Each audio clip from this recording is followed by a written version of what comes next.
Hey guys, it's Jedimanda here to bring you another Wonder Woman cosplay tutorial. This time we're making her shield. Here is a list of all the materials you will need for this prop. I will say it is kind of a lot, but the end product is pretty awesome. I want to go ahead and start off by saying that I used a pattern made by an outside source to create the shape of her shield.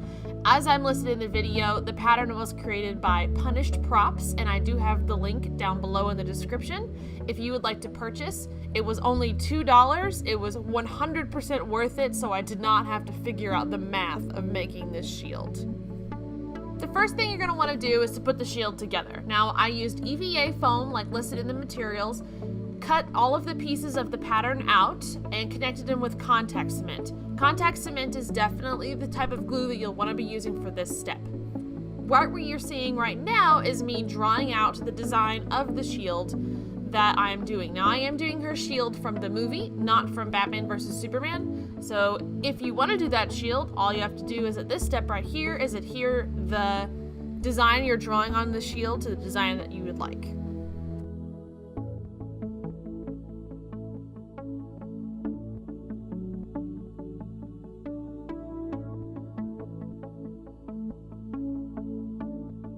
Just a tip here, take this time and really measure out and draw straight lines when you are making the pattern for your design for your shield, because from here is basically where you're going to cut out a lot of your craft foam pieces to layer up the design of the shield, and you want everything to be pretty perfect, because if one thing doesn't look right, it does kind of look off since the shield's supposed to be a perfect circle. Now, what I'm doing right here is actually testing a method that I found extremely useful for this process. I'm just taking a craft knife and basically cutting some grooves into the foam, and then I hit it with my heat gun, and what that does is heats up the foam and actually spreads open those grooves that I made with the craft knife and becomes the inner detail of the shield, as you can see there. So when you place your Warbler over it, you can take a smoothing tool and be able to put the Warbler down into those grooves and make a really cool textured design.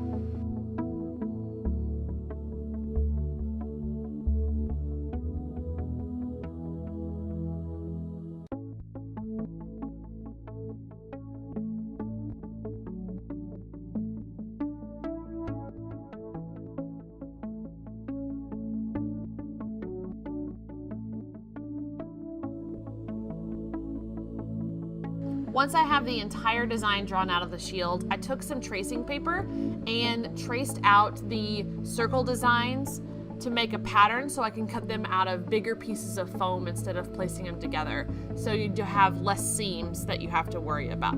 So that's what I'm doing right here. I did that for the outer circle and the inner circle. Now I'm taking that craft knife tutorial that I did a little bit earlier and making those grooves inside the inner circle to make that texture really pop once I place the Warbler on.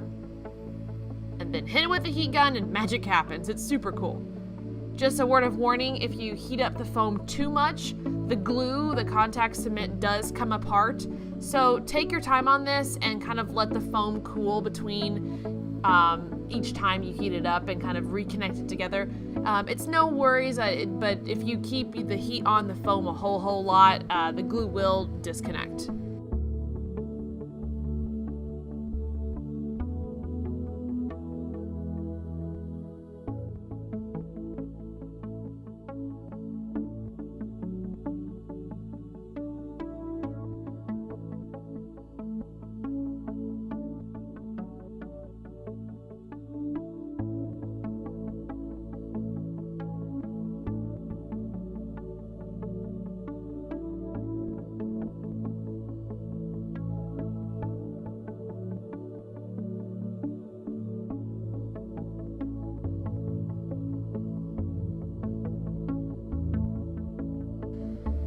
Now it's time to go ahead and cut out your craft foam pieces for the detailing. Now I'm using 2mm craft foam for all of the raised detailing on this shield.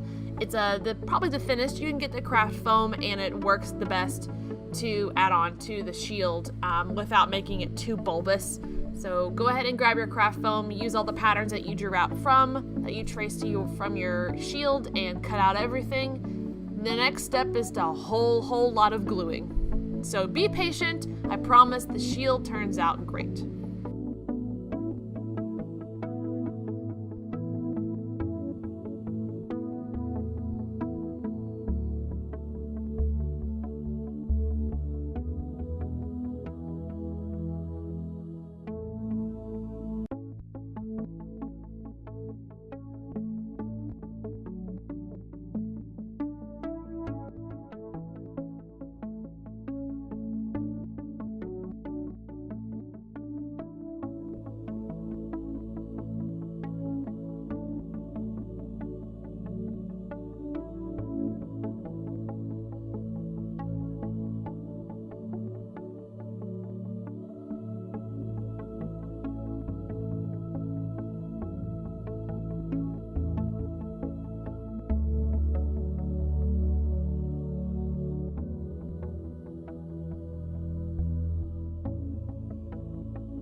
I used a bunch of different combinations of glue for this project because honestly, I'm not really a prop maker, and this was kind of the first time me really having a lot of trial and error with these glues. The contact cement works the best, but it's very strong in smell, and you need to have a very fumigated area when you're working, and I didn't really at the time, so I kind of put it aside and went for my hot glue and super glue because I just didn't have a well ventilated area, and it worked great because ultimately you are covering this shield up with Worbla, and the glues really don't matter, it just needs to stick and stick well.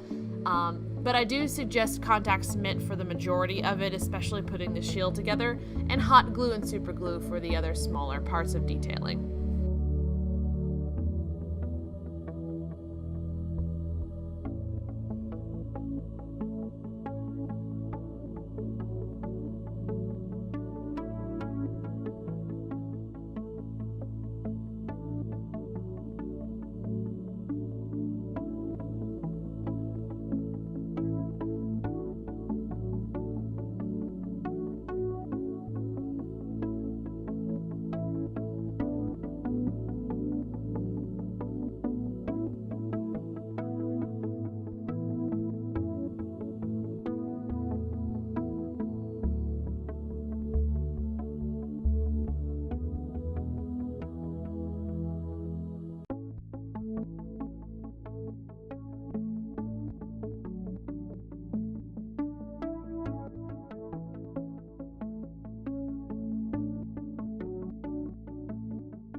Okay, so all of my details are added onto the shield. Now I'm taking a Dremel and sanding the edges to make them a little more curved, less straight edged. This is a very handy little step to make it a little more craft and artisan looking shield, so when you put the Worbla over it, it really looks smooth.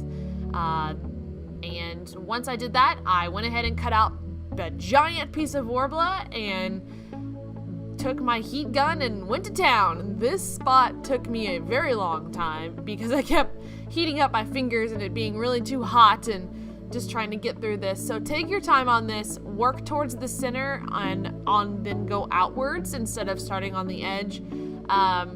Don't let your Worbla get too hot because it'll heat up the foam underneath of it. So be patient and try some test strips of heating up Worbla onto foam if you've never done that before. But this spot does take a bit. Basically, also another thing you want to know is when you are cutting out the Worbla, you want to make sure you cut out a piece that's way bigger than the piece you're fitting it on, because one thing, this shield is curved and needs more, and second, you're going to need to, like you see here, fold it under to make that nice curved edge on the edges of the shield. So don't forget to cut it out with a bit of seam allowance, if I do say so.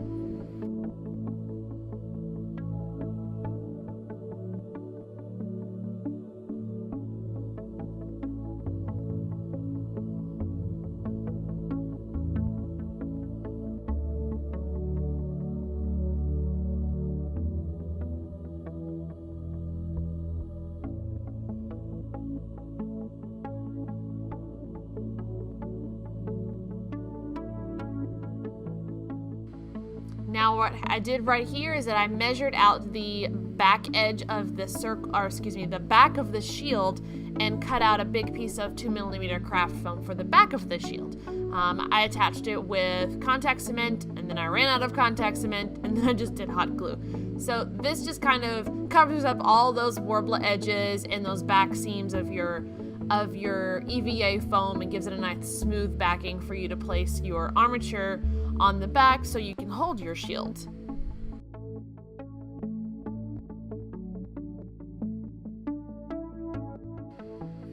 Okay, now it's my least favorite part, sealing. So I used matte Mod Podge to seal up the Worbla. I put about 3 or 4 or 5 layers of the Mod Podge onto the shield before painting it because I wanted a very smooth finish. And trust me, this takes a long time to do. Patience is a virtue, but if you put a lot of layers of this sealant on it, you will have a very smooth looking shield, and ideally the look of the shield that Wonder Woman has from the movie. Now once the boring part was done, now comes the fun part, the painting. I went ahead and painted it completely black because basically the shield from the movie is just black and gold. After the sealing was done, I took black spray paint and just painted the whole thing, and now I'm taking gold Rub and Buff onto the spots that are gold. And I really liked using Rub and Buff for this project because her shield actually does look handmade. It does look artisan. It looks like the ancient Greeks really created it by hand. And with Rub and Buff, you kind of can make that antique look real. You can use regular gold paint, acrylic paint, or anything. But with this stuff, because it's a wax-based paint and you can apply it quickly with your finger and make it look really kind of antique-ish, it's kind of ideal for this project. However, it does take a lot. So be patient with your Rub and Buff. It is kind of expensive, and go ahead and apply it on all the areas that are gold. And once that's done, the paint is done and it looks so beautiful. I was so happy after this stage.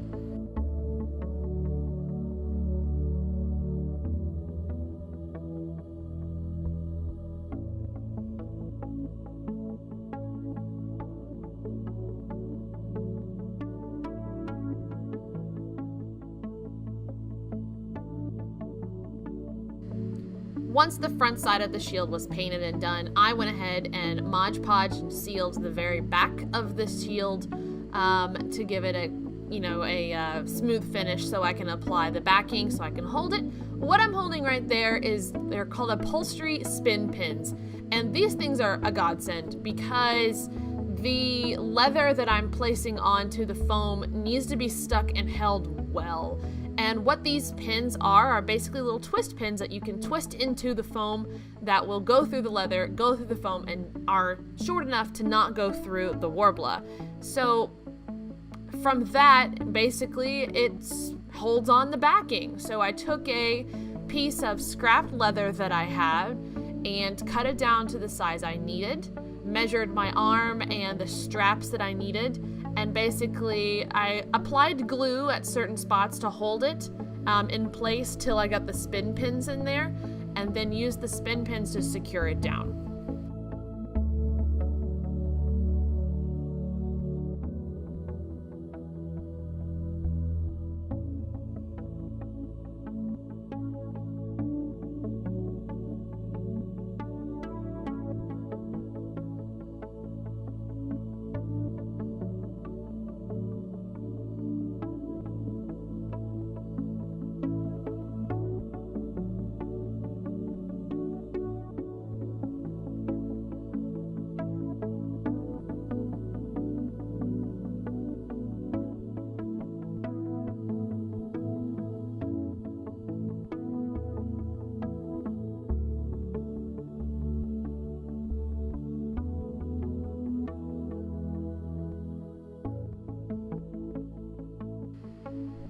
these little pins were pretty cool when I was able to get them down. It does take a little bit of finagling to push it through all of the layers of glue and foam, but they do really work. They're not completely fail-safe. Don't, be throwing your shield around like Captain America, but they really do work for posing and cosplay. I ran into these at Walmart, believe it or not. I also used an owl to poke a hole into the foam and then place the spin pins just to help the spin pin get in there without dulling out the sharp edge first. That really helped. And basically, once I placed all of the spin pins into the points that I needed, my shield was complete.